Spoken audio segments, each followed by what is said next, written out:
안녕하세요. 선부중학교 2학년 학생 여러분, 현계쌤입니다. 이번 시간은 11강 신라의 성립과 발전에 대해 공부할 시간입니다. 프린트는 12페이지고요. 교과서는 48에서 49페이지와 56에서 57페이지에 해당하는 부분입니다. 자, 여러분, 우리가 지난 한 4시간 정도에 걸쳐서 고구려와 백제에 대해 공부했죠. 오늘은 삼국 중에서 마지막 신라에 대해 공부할 시간입니다. 자, 여러분, 이 신라라는 나라는요, 참 독특한 나라예요. 우리가 그전까지 배웠던 고구려랑 백제는 굉장히 빠른 나라였죠. 그죠? 고구려는 뭐가 제일 빨라? 연맹 왕국에서 중앙집권 국가로 성장하는, 그러니까 나라의 체제를 정비하는 게 가장 빨랐죠. 백제는 전성기가 가장 빨랐었죠. 그죠? 근데 이렇게 빠른 이웃나라들에 비해서 신라는 정말 느린 나라였어요. 마치 토끼와 거북이 중에 토끼가 고구려와 백제라면 신라는 거북이 같은 나라야. 연맹 왕국에서 중앙집권 국가로 체제를 정비하는 것도 가장 느렸고요. 전성기도 가장 느렸어요. 근데 여러분, 우리 이야기 알고 있죠? 토끼와 거북이 중에 결국 마지막에 이긴 건 누굽니까? 그쵸. 가장 느렸던 거북이가 최후의 승자가 되죠. 우리는 이번에 가장 느렸지만 마지막에 삼국을 통일하는 최후의 승자가 되는 거북이 신라에 대해 공부하러 갈 겁니다.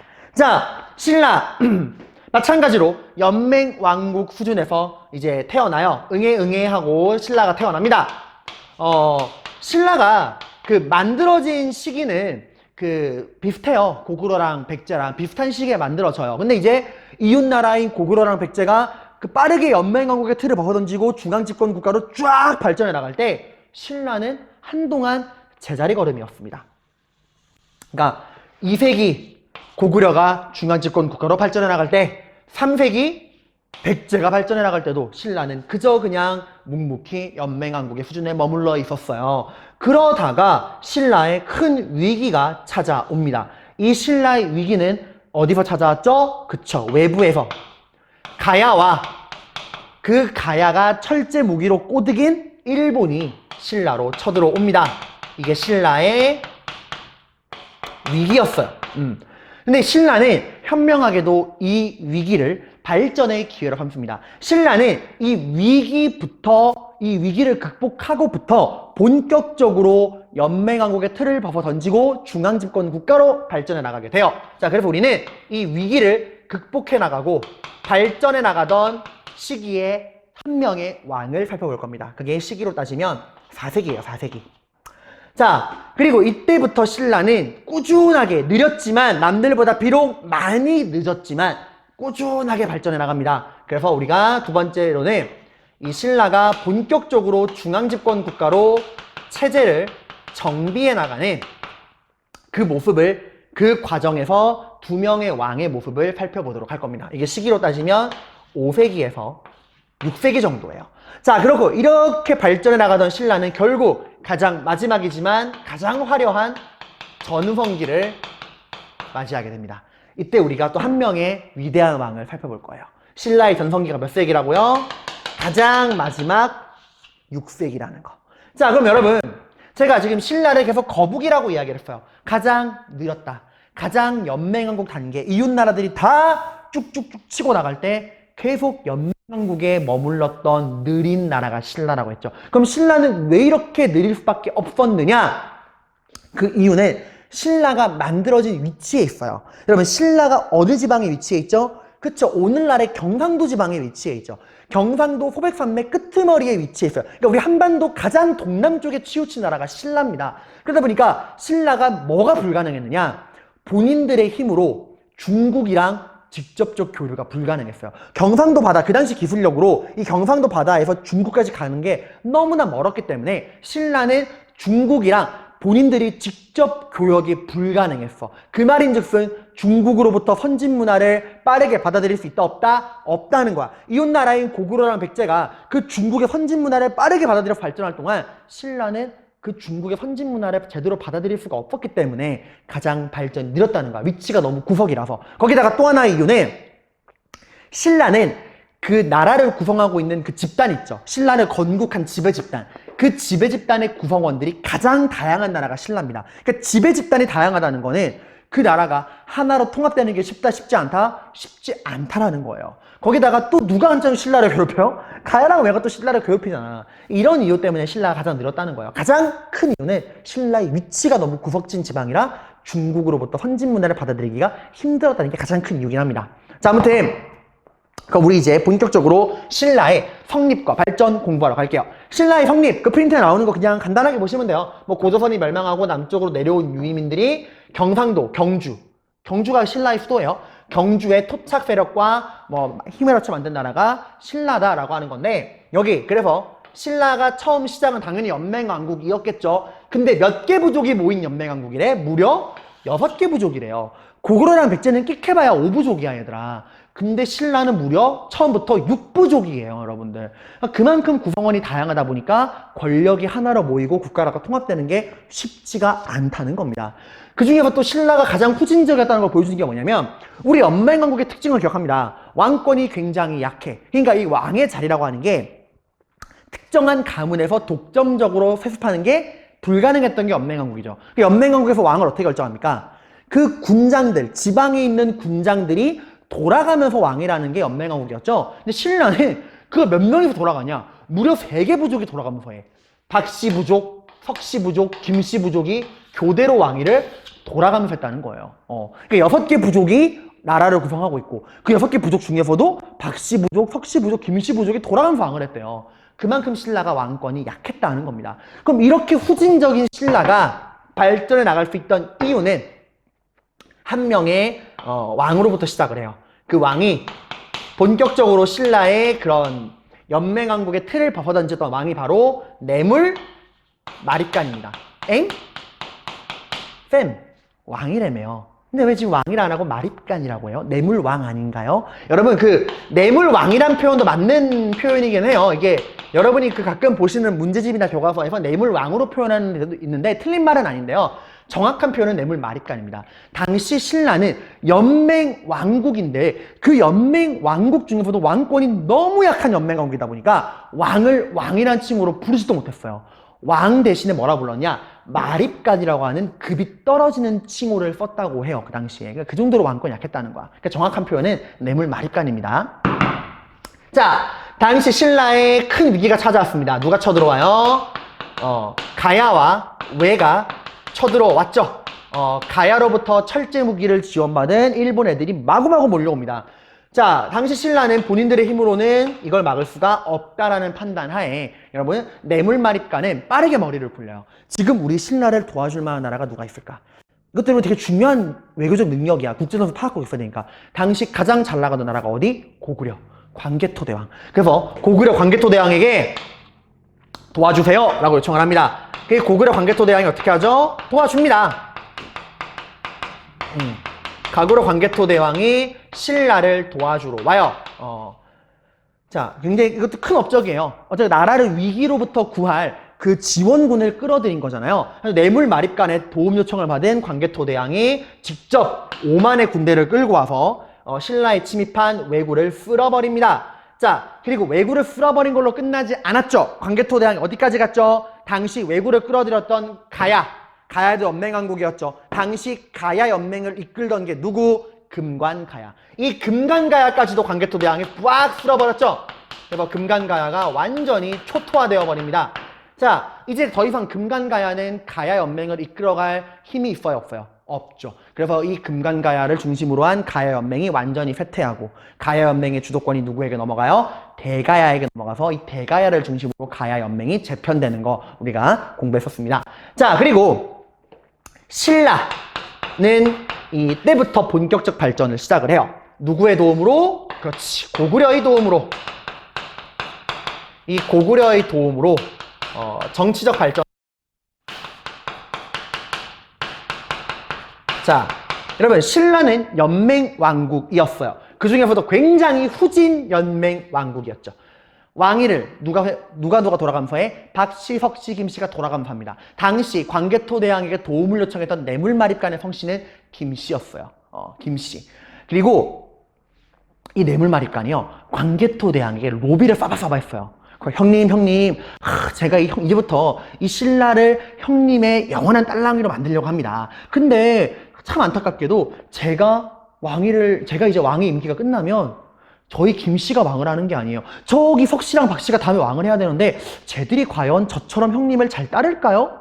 저희 김씨만큼 형님을 잘 따르는 집안이 없지 않을까요? 이런 식으로 광개토대왕에게 로비에 성공해서 광개토대왕이 야 이제부터 석씨, 박씨 꺼져. 이제부터 내 말 잘 듣는 김씨만 그냥 신라 왕해! 라고 해서 광개토대왕의 도움을 받아서 누가 왕위를 세습하게 돼? 뇌물마립간. 이 김씨네 집안이 왕위를 세습하게 된다. 라고 얘기가 했었죠, 여러분들. 그래서 이 뇌물마립간은 광개토대왕이라는 든든한 백을 딱 등에 업고서 더 이상 석씨랑 김씨가 왕을 교대로 하는 권한을 없애버리고 본인 집안, 김씨 집안에서 왕위를 세습할 수 있도록 딱 이렇게 힘을 쓴 거예요. 대단한 정치력이죠. 그리고 이제 말합니다. 이제부터 나는 너희 지방에 있는 이 부족장들, 군장들, 너희들이랑 동급이 아니야. 나는 너희 지방의 군장들을 지배하는 군장 중에 군장. 야, 난 이제부터 뭐라 불러? 군장 중에 군장, 대군장, 마립간이라고 불러라. 해서 본인을 칭하는 그 왕의 칭호를 마립간이라고 바꿨어요.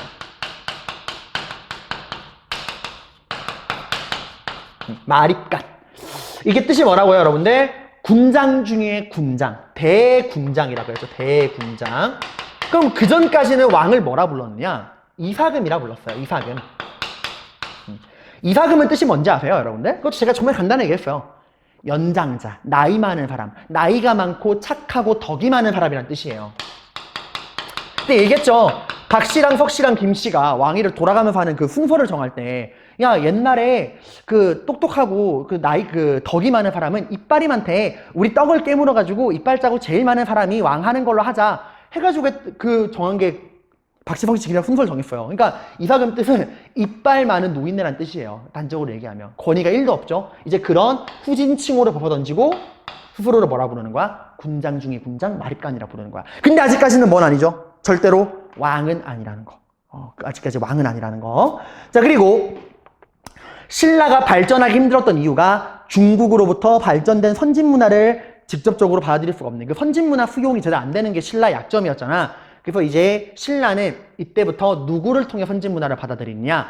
고구려를 통해서 간접적으로 중국의 선진 문화를 받아들입니다. 뭐 이런 거예요. 이제 고구려가 중국 갈 일 있으면은 형님 이번에 중국 가실 때 그 중국에서 나온 그 법률 서적 좀 구해주세요. 이런 식으로 부탁을 해서 고구려를 통해서 중국의 발전된 선진 문물을 수용하게 됩니다.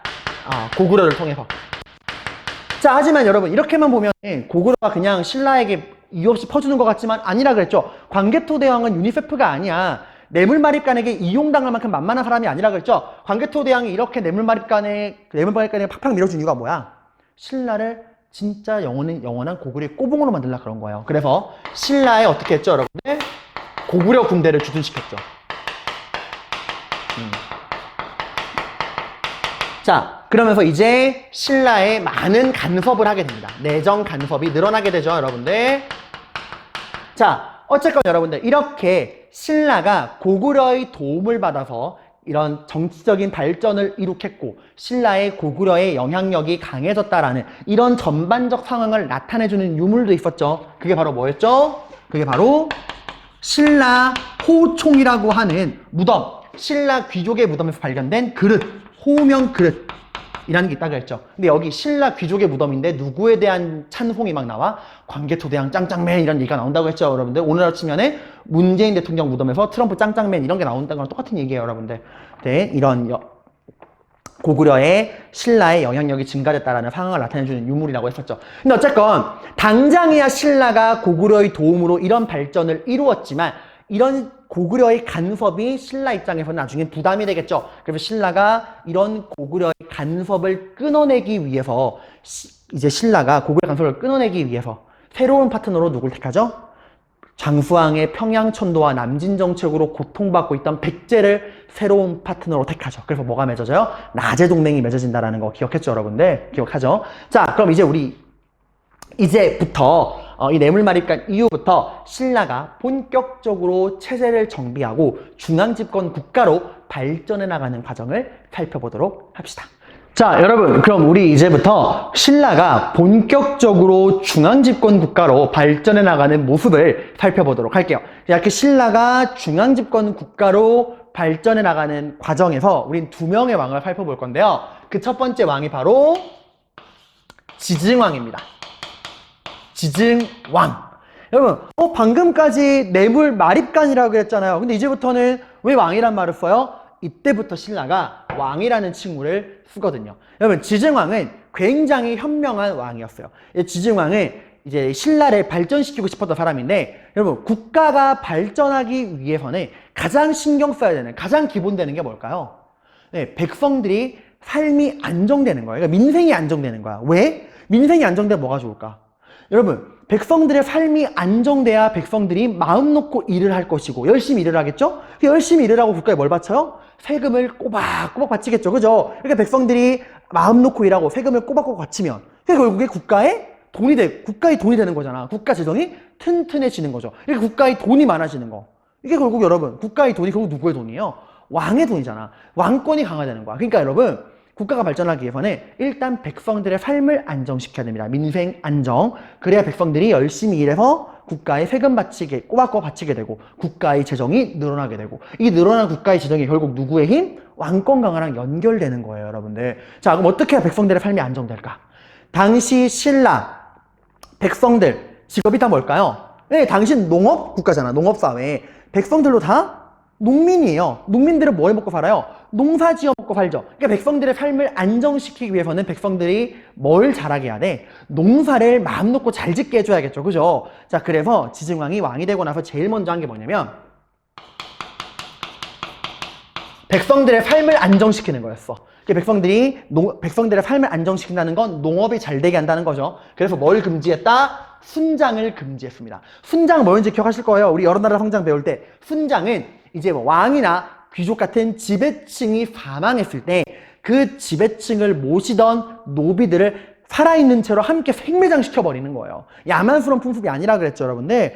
사후세계에도 너가 죽어서 너의 귀족, 너의 왕을 섬겨라 라고 하는 그런 약간 신분제 사회의 그런 풍습이었는데 이렇게 순장을 하게 되면 여러분들 그 아까운 노동력, 살아있는 사람들을 다 죽여버리는 거니까 노동력 손실이 막대하잖아. 그래서 지증왕이 노동력을 보호하기 위해서 순장을 금지하게 된 겁니다.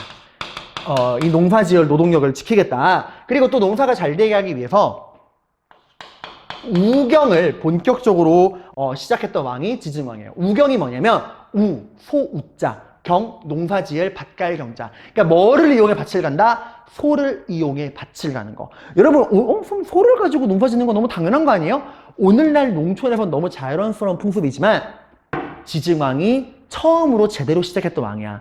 그 전까지는 소를 이렇게 농사에 제대로 활용을 못했다 그래요. 근데 이 지증왕이 사람이 밭을 가는 것보다 저 힘세고 튼튼한 소에게 밭을 갈게 하면은 사람 몇십 명의 힘을 낼 수 있다 해서 소를 본격적으로 농사에 동원하게 됩니다. 자, 이렇게 소가 농사를 짓게 되니까 훨씬 더 농업 생산량이 어떻게 될까요? 증가하게 되겠죠. 그죠? 자, 이렇게 순장을 금지시켜서 노동력을 확보하고 우경을 통해 농업 생산량을 늘려서 백성들의 삶을 농사가 잘 되게 해서 백성들의 삶을 안정시키고 이렇게 삶이 안정된 백성들 농사 열심히 지어서 국가에 뭘 많이 바쳐요? 세금을 많이 바치고 국가 재정이 늘어나게 되고 이게 결국 누구의 힘? 왕의 힘이 된다. 지증왕은 이렇게 힘을 강화시킵니다. 그리고 이렇게 확보한 힘을 통해서 정복전쟁에 나서요. 연맹왕국에서 왕의 힘이 가장 강할 때가 전쟁을 할 때라고 했었죠. 전쟁을 통해서 권력을 하나로 모을 생각을 하는데 문제는 신라 느리잖아.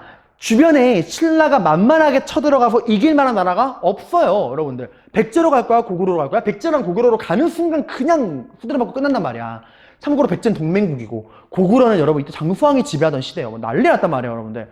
그래서 어디로 갔냐? 도저히 주변에 만만한 나라가 없어서 해외로 눈을 돌립니다. 바다 밖으로 눈을 돌려요. 이거 안 그려도 돼요, 여러분들. 자, 여기 이렇게 신라가 있죠? 백제가 있고 여기 이제 고구려가 있잖아요. 신라는 도저히 이웃나라로는 못 가니까 바다 밖에 이 섬으로 눈을 돌립니다. 여기 있는 섬이 바로 오늘날의 울릉도. 여기로 쳐들어갈 생각을 해요. 근데 그 당시에 울릉도를 뭐라 불렀냐? 우산국이라 불렀어요. 그래서 오늘날의 울릉도 그 당시에 우산국을 정벌을 합니다. 그리고 여러분 여기 역사적으로 의미가 있는 게 이 울릉도 옆에 굉장히 조그만한 돌섬이 하나 있죠. 날씨 좋은 날 울릉도에서 눈으로도 보이는 돌섬. 오늘날 일본과 우리나라가 그렇게 서로 자기 땅이라고 싸우는 곳. 어디? 독도. 이때부터 독도도 우리의 영토로 들어와요. 그러니까 독도가 우리 역사에 들어온 거는 꽤 역사가 깊어요, 여러분들.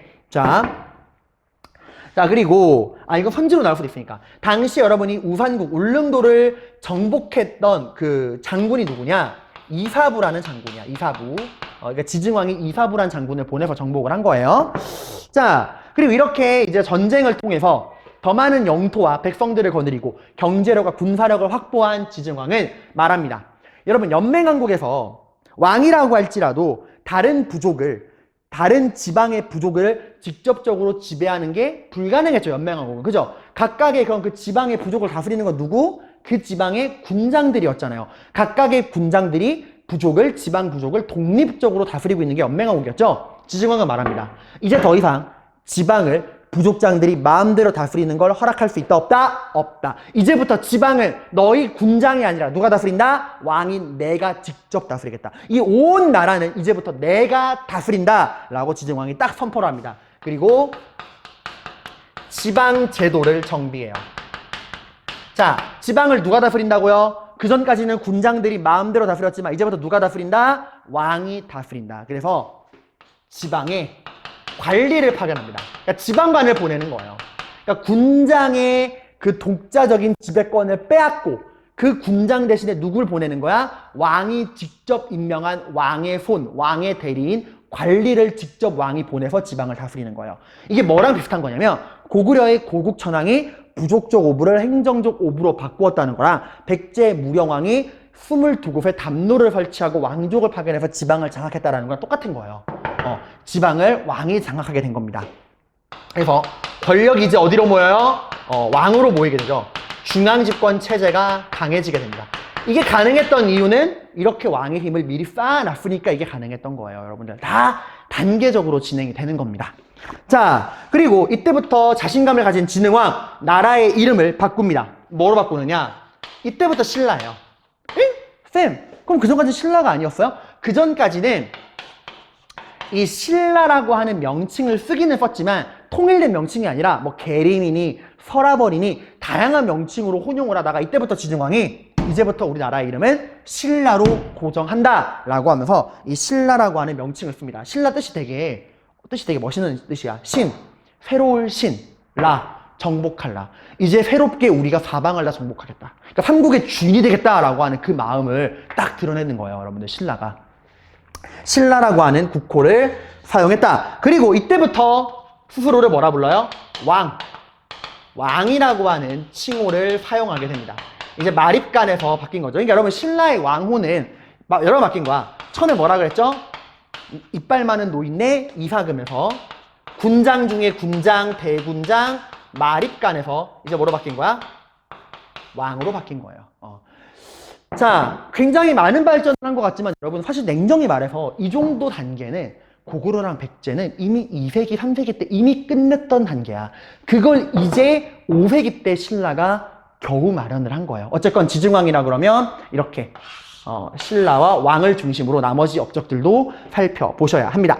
자, 이렇게 지증왕이 쌓아놓은 토대 위에서 신라를 한층 더 강력한 중앙집권 국가로 발전시킨 왕이 그 다음에 나오는 법흥왕입니다. 법흥왕. 법을 흥하게 한 왕이다 라는 뜻인데, 그럼 이 법이라는 게 뭐냐? 두 가지 의미가 있는데 이거 좀 이따가 다시 한번 설명을 해드릴게요. 자, 법흥왕은 왕이 되고 나서 병부라는 걸 설치해요. 병부. 이 병부 뜻이 뭐냐면 군사를 담당하는 부서라는 겁니다. 자, 그럼 이걸 왜 만들었느냐?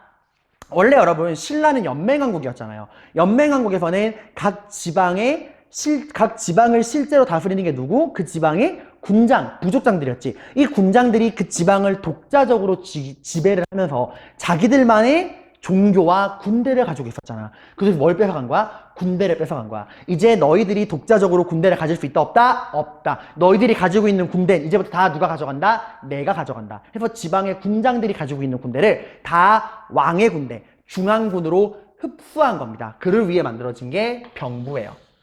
이 병부를 통해서 법흥왕은 그 지방의 군사권을 중앙으로 장악을 하게 됩니다. 자, 이렇게 군대를 장악한 다음에 말하는 거예요. 이제부터 너희들이 독자적으로 지방에서 지방을 다스리는 걸 두고 볼 수 있다? 없다? 없다. 이제부터 이 나라에 오직 나의 말만을 들어야 한다. 이 나라는 나의 말만을 들어야 한다. 이제부터 나의 말이 곧 이 신라 전역에 통하는 뭐다? 법이다. 나의 말이 곧 법이다. 나의 말이 곧 통일된 법이다. 우리가 이거 뭐라 그러죠? 율령이라고 그러죠. 이런 강력한 군사력을 토대로 법흥왕은 율령을 반포합니다. 통일된 법을 만들어요. 자, 그리고 이제 말하는 거예요. 다 꿇어. 너희 군장들 다 내 밑으로 꿇어. 나는 왕이고 너인 나의 지배를 받는 신하야. 인정해? 라고 딱 들고 나오는 거야. 이제 여러분 신하들이 버틸 수 있어? 없어? 없죠. 이제 지방의 군장들이 지주광 때부터 힘을 계속해서 빼앗겨 왔잖아. 그래서 이 군장들이 다 법흥왕 앞에 무릎을 털썩 꿇어요. 우리는 당신의 신하이고 당신은 우리의 왕입니다. 인정합니다. 라고 무릎을 딱 꿇어. 이제 법흥왕이 말하는 거야. 이제 법흥왕이 그 무릎을 꿇은 부족장들의 등급을 나누어요. 관등제, 관리들의 등급을 나누고 그 등급에 따라서 입을 수 있는 옷 색깔도 정해주죠. 관리들의 등급을 나누고 등급에 따라 입을 수 있는 옷도 정하고 이 모든 나라의 기준을 누가 정한다? 왕이 정한다. 나라의 체제가 정비가 된 겁니다. 자, 여러분 이제 이때부터 이제 신라는 거의 중앙집권 국가예요. 그 지방의 독자적으로 독립적인 그 지배권을 가지고 있던 군장들이 군대도 빼앗기고 지배권도 빼앗기고 다 뺏겼잖아. 이제 굳이 지방에 남아있을 필요가 있어요? 없어요? 없죠. 그럼 어떻게 할까? 이제 지방에 있는 게 아니라 어디로 와야 되죠? 왕에게 잘 보여야 될 거 아니야. 그래서 왕이 있는 수도로 중앙으로 몰려듭니다. 지방 군장이 뭐로 바뀌는 거예요? 중앙의 귀족으로 바뀌고 왕의 신하로 바뀌는 거예요. 이제 너도 나도 지방의 군장들이 왕의 밑으로 수도로 중앙으로 몰려오게 됩니다. 근데 여러분 제가 말했죠.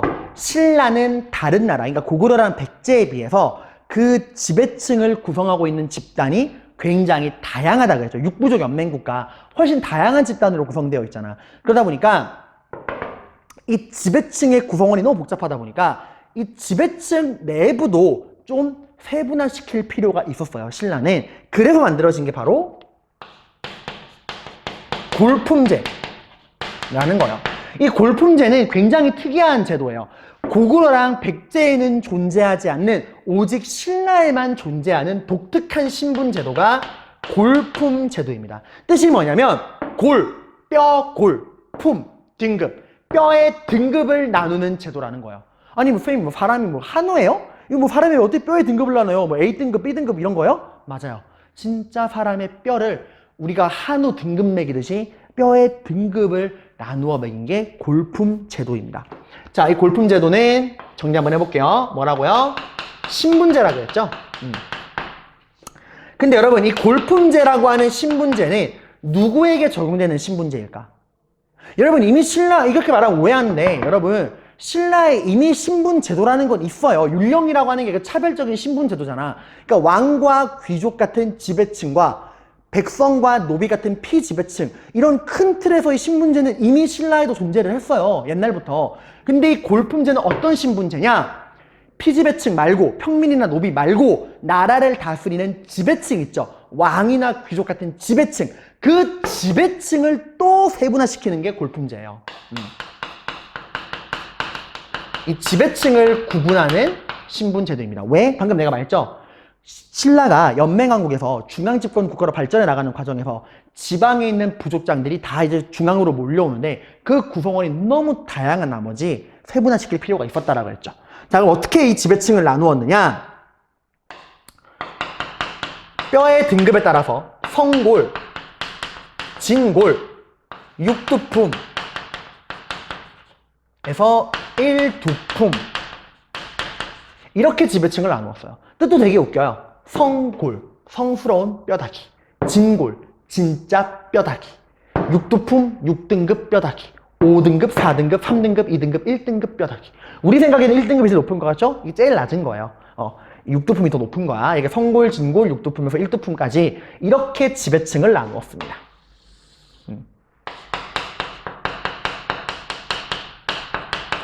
만약 여러분 골품제가 신라의 모든 신분에게 통한 신분제라 그러면 틀린 거예요. 오직 지배층만 구분하는 거야. 그러니까 피지배층인 평민이나 이 노비들에게는 이 골품제가 적용되지 않아요. 얘들은 그냥 피지배층이니까.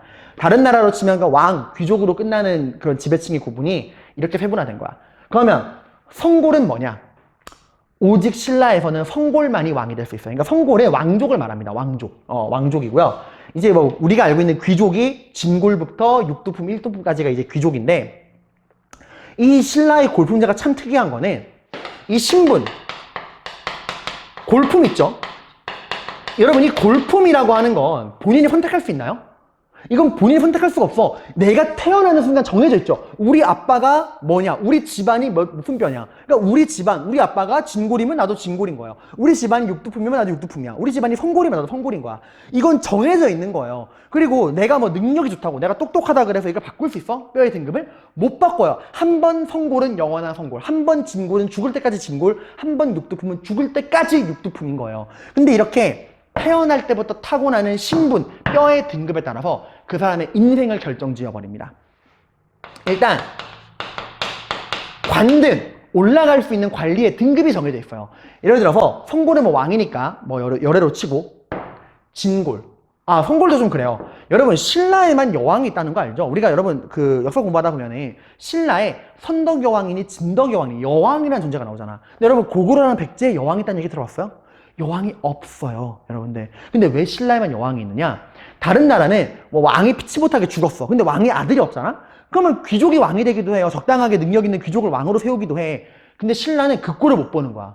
어디 성골 아닌 존재가 왕이 된단 말인가? 성골만이 왕이 돼야 한다. 설령 남자가 없고 여자 성골만 있더라도 그 여자 성골이 왕이 되어야 한다. 그래서 신라는 성골 여자를 왕으로 세운 나라야. 그래서 신라에만 여왕이 존재하는 거야. 그 정도로 엄격한 신분제였어요. 거기다가 신라가 그 관리의 등급이 1등급부터 17등급까지 나눠져 있거든. 오직 진골만이 1등급 관리가 될 수 있어. 6두품은요 6등급 관리까지밖에 못 돼. 5등급은 10등급. 그러니까 아무리 본인이 천재고 막 똑똑한 사람이라도 타고난 신분 골품에 따라서 내가 올라갈 수 있는 관리의 등급, 승진의 상한선이 제한되어 있어요. 그러니까 신분제와 관등제가 함께 움직인다라는 겁니다. 한마디로 완전한 차별이죠.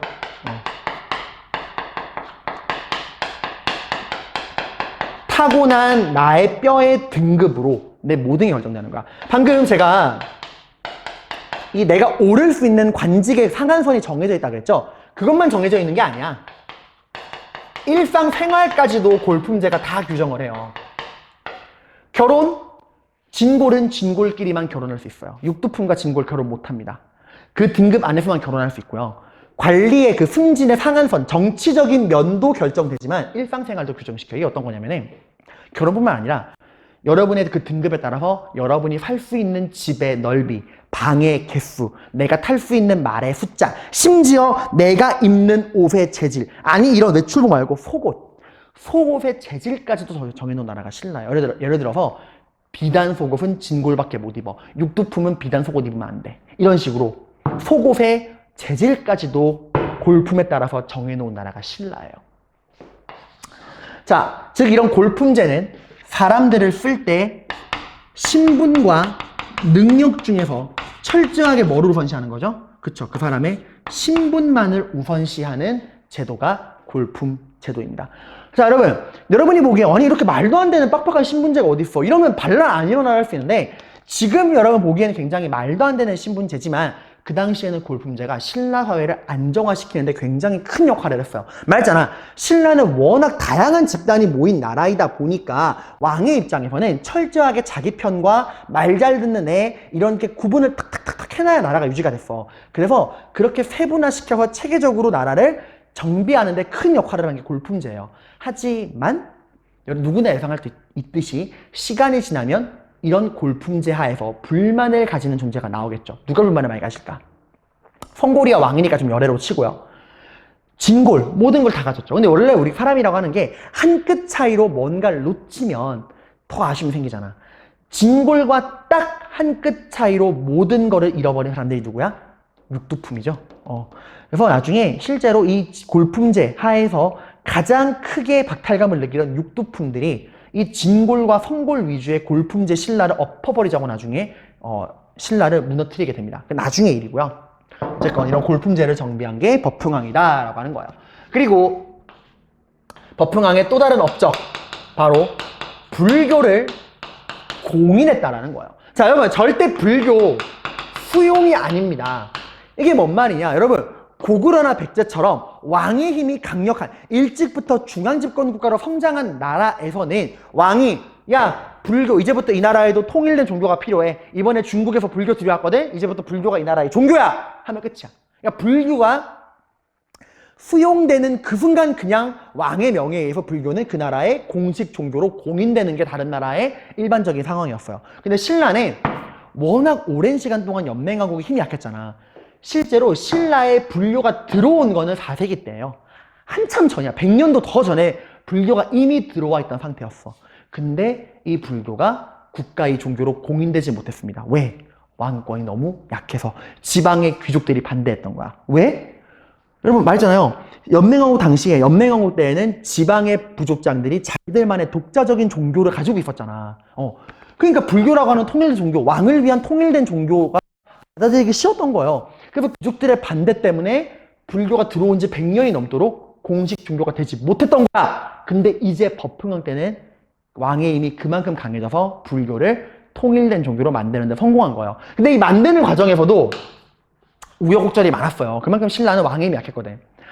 당시 여러분들, 이제 법흥왕이 이 불교를 공식 종교로 받아들이려고 막 프로젝트를 꾸미고 있다가 걸린 거야. 신하들한테. 귀족들이 막 어떻게 이런 말도 안 되는 사이비 종교를 나라의 종교로 만듭니까? 이러고 막 법흥왕 압박을 한 거예요. 그때 누가 도와주냐? 법흥왕의 조카 이차돈이라는 애가 딱 등장을 합니다. 그리고 이차돈이 신하들 앞에서 불교를 막 변호를 해요. 불교가 이 나라의 종교가 돼야 된다. 이러고 이제 법흥왕한테 뭐라 그러냐면, 전하, 지금 이 귀족분들께서는 불교가 사악한 종교라고 하는데 저는 불교 신자입니다. 하지만 불교는 사악한 종교가 아닙니다. 부처님은 참으로 올바른 신입니다. 여기서 제 목을 베어보십시오. 제 목을 베고 만약 부처님이 살아계신다면 제 목에서 붉은 피가 아니라 성스러운 하얀 피가 솟아오를 것이고 이 온 하늘에 연꽃이 만발할 것입니다 라고 이야기를 한 거예요. 그래서 이제 법흥왕이 그래, 이차돈의 목을 베어봐라 하고 귀족도 말한 거야. 봐라, 이차돈이 말한 대로 이차돈이 만약에 하얀 피를 흘리면 그럼 부처님이 살아계시는 거고 불교를 받아들일 거다 라고 이야기를 한 거예요. 신하들 입장에서 이거 말도 안 되는 개소리인 거야. 뭐 말도 안 되는 소리예요, 전하. 빨리 잘라봐요. 근데 진짜 이차돈의 목을 딱 잘라보니까 하얀 피가 팍 솟아오르고 하늘에서 벚꽃이 그냥 벚꽃 엔딩처럼 막 벚꽃이 막 만발을 했대요. 그래서 이제 귀족들이 두려움을 떨어서 진짜 부처님이 계신가 보다. 잘못했습니다 하고 불교를 공식 종교로 받아들였다라고 하는 2차돈의 순교 이야기. 이것 좀 자료로 많이 나와요, 여러분들. 그래서 2차돈의 순교를 계기로 불교를 받아들였다. 이런 법흥왕 때예요. 근데 여러분, 이게 여러분 입장에서 이게 뭔 개소리인가 싶을 텐데 여러분들 이거 진짜예요. 이게 여러분 의학적으로 희귀 체질인데 붉은 피가 아니라 하얀 피가 흐르는 사람이 실제로 있습니다. 아마 2차돈은 본인이 그러한 특이 체질이라는 걸 알았겠죠. 본인의 몸이니까. 그래서 독실한 불교 신자였던 왕의 조카였던 2차돈은 미리 법흥왕이랑 말을 맞춘 거야. 삼촌, 불교를 받아들여야 합니다. 근데 귀족들의 반대가 심하시죠? 저는 실은 하얀 피를 가지고 있습니다. 제 목을 자르시면서 하얀 피가 흐르면 부처님의 뜻이다. 이런 식으로 신하들을 설득하시면 될 겁니다. 라고 미리 법흥왕이랑 말을 다 맞춰놓은 거야. 그래가지고 이게 가능했던 거예요, 여러분들. 사기당한 거죠. 사기극이죠. 삼촌과 조카의 사기, 이런 말 하면 안 되나? 아무튼, 성스러운 부처님의 도움으로, 이제 어쨌건 신라에는 통일된 종교가 들어옵니다. 이제 더 이상 지방의 부족장들이 자기들 마음대로 믿는 종교는 사라지고 온 신라의 하나의 통일된 종교인 불교가 들어오는 거야. 이게 신라에게 어떤 힘이 있을까? 어떤 도움이 될까요? 국가가 하나로 통합이 되겠죠. 그죠? 그리고 중앙집권 체제가 강해지게 되는 효과가 있습니다. 불교 수용이 아니라 공인이에요. 자, 이렇게 나라의 힘을 하나로 모은 버프강, 이제 이 힘을 외부로 표출합니다. 복수를 해야죠. 신라에게 위기를 가져온 게 누구였죠? 그치, 일본이었지, 외구였죠. 그 외구를 끌어들인 게 누구죠? 금간가야였잖아. 금간가야를 버풍왕이 병합합니다. 멸망시켜버려요, 완전히. 그 참 역전이죠. 어떻게 보면 그 금간가야의 그 사주를 받은 일본조차 제대로 못 막던 신라가 어느새 금간가야를 먹어치워버린 거야. 여기서 하나 질문. 여러분, 가야는 연맹왕국이라 그랬어요. 원래 전기 가야 연맹을 이끌던 리더가 금간가야였다가 광개토대왕한테 뚝까 맞은 다음에 힘을 잃고서 가야 연맹의 주도권을 상실하고서 가야 연맹의 주도권이 누구에게 넘어갔죠? 대가야에게 넘어갔죠. 그죠? 그러면 자기 구성원인 금간가야가 지금 신라에게 침략을 당하면 당연히 대가야가 금간가야를 도와줘야 될 거 아니야. 근데 당시 대가야는 뭐하고 있었냐? 금간가야를 도와주지 않았어요. 가만히 있었습니다. 왜냐? 당시 대가야는 이 신라 버풍왕과 결혼 동맹을 맺은 사이였어. 그러니까 안심한 거지. 어차피 신라가 금간가야 쟤들이야 먹어치워도 한 가족인 우리를 건들진 않을 거야 하고 안심했던 거야. 어리석은 거죠. 버풍왕은 이용한 거거든. 대가야가 금간가야를 못 도와주게 미리 결혼으로 계략을 짜놓은 거예요. 금간가야가 무너진 다음에 누구게? 다음은 대가야 지네 차례야. 참 어리석은 거죠, 여러분들. 자, 아무튼 이렇게 금간가야마저 합병을 하게 됩니다. 자, 그래서 우리 여러분들 버풍왕이라 그러면 병부를 설치해서 군사권을 장악하고 나라의 통일된 법인 율령을 반포하고, 그리고 지배층을 정비하는 과정에서 이 다양한 지배층의 급을 나누는 지배층을 또 구분하기 위한 골품제라고 하는 걸 만들었다. 지배층을 뭐로 구분했다는 거예요? 다른 나라는 그냥 왕이랑 귀족이지만 신라에서는 성골, 진골, 육두품부터 일두품까지 지배층을 세분화시켜 놓고서 그 신분에 따라서 오를 수 있는 정치적인 관리 관직 승진의 상한선, 오를 수 있는 그 승진의 관리 등급의 승진 상한선까지 정해 놓고서 그 정치뿐만 아니라 일상생활까지도 다 규정을 해 놓았다. 그리고 불교를 공식 종교로 받아들였다. 금간가야를 정복했다라는 내용들 기억해 두시기 바랍니다. 자, 우리 다음 시간에는 이런 체제 정비를 딛고서 전성기를 누리는 신라의 모습을 살펴보러 가보도록 할게요.